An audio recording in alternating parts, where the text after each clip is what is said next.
मित्रों, माता के नवरात्रों के सुखद पर्व चल रहे हैं और इन दिनों में हम माता के नव दुर्गा के स्वरूपों की पूजा करते हैं।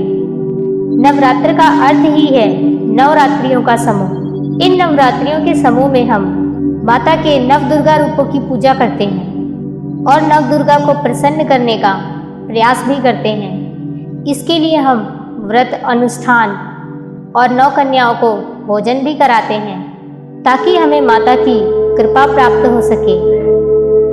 मित्रों, इसी संदर्भ में हमने अपनी पिछली वीडियो में माता शैलपुत्री की कथा को जाना था और आज हम द्वितीय माता ब्रह्मचारिणी की कथा को भी जानेंगे। तो चलिए मित्रों, शुरू करते हैं कथा और जानते हैं माता ब्रह्मचारिणी के बारे में।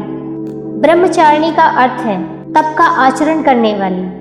देवी का यह रूप पूर्ण रूप से ज्योतिर्मय और अत्यंत भव्य है।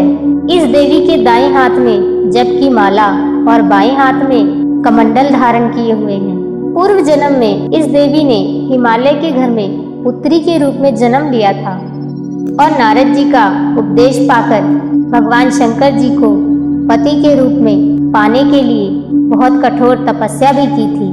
इसी कठिन तपस्या के कारण इन्हें तपचारिणी या ब्रह्मचारिणी भी कहा जाता है। 1000 सालों तक इन्होंने केवल फल फूल खाकर बिताई और 100 वर्षों तक केवल जमीन पर रहकर शाक पर निर्वाह किया।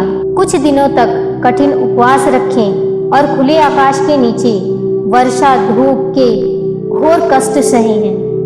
3000 सालों तक टूटे हुए बिल्व पत्र खाए और भगवान शंकर की आराधना करती रही। इसके बाद तो उन्होंने सूखे बिल्व पत्र खाना भी छोड़ दिया और कई हजार वर्षों तक निर्जल और निराहार रहकर ही तपस्या की।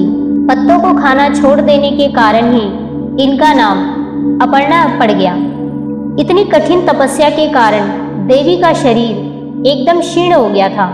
देवता, ऋषि, सिद्धगण, मुनि सभी ने ब्रह्मचारिणी की तपस्या को अभूतपूर्ण पुण्य कृत्य बताया, सराहना की और कहा कि हे देवी, आज तक किसी ने भी इस तरह की कठोर तपस्या कभी नहीं की है। यह तुम्ही से संभव हो सकता है। तुम्हारे अतिरिक्त यह कार्य और कोई नहीं कर सकता, इसलिए तुम्हारी मनोकामना अवश्य पूर्ण होगी और भगवान शिव जी तुम्हें पति के रूप में प्राप्त होंगे। अब तपस्या को छोड़कर घर लौट जाओ, जल्द ही तुम्हारे पिता तुम्हें बुलाने आ रहे हैं। और इस प्रकार कठिन तपस्या करने के बाद माता ब्रह्मचारिणी और शिव जी यानी कि माता पार्वती और शिव जी का विवाह होता है। और इस कथा से हमें यह भी पता चलता है कि जीवन में कितनी भी कठिनाइयाँ, कितने भी संघर्ष आए, उनसे हमें घबराना नहीं चाहिए। माता ब्रह्मचारिणी देवी की कृपा से सभी सिद्धियां प्राप्त हो जाती हैं। तो मित्रों, ये थी कथा माता ब्रह्मचारिणी की।